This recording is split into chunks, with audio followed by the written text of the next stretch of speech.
方罗清潮接见前美国驻联合国大使海利，和台湾在国际增加能见度。我也要感谢海利大使在台湾面对中国极权威胁的时候，公开呼吁美国以及国际社会应该要支持台湾，跟民主阵营站在一起，共同发挥贺主的力量。那超凡国事家属嘛超心被迫，因为为8月19日行政经发言人陈忠干刚接受信州台风起诉，19号前交通部长李明干向野寮分过程关键请示，21号热下立会林基建刚涉嫌造立会问题却检调约谈，为公布告诉调出现真侪证据，嘛互罗清潮和你伫咧民进党中常会讲党会爱大家较站切咧。主席有讲一句话。每一个个人的生活，自己的纪律、私底下的生活，大家要自己要克制自己检点，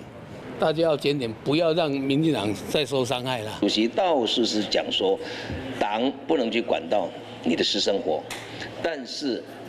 从党的从政同志，只要任何人一涉及到所谓的师德的问题的话，所以对党它是有伤害的，这个是他昨天有感而发。罗清潮有嘴讲个无烂，当然嘛定调面对司法的案件，袂冤枉好人，嘛袂挺性歹人。我已经肯定清德兄在这一方面好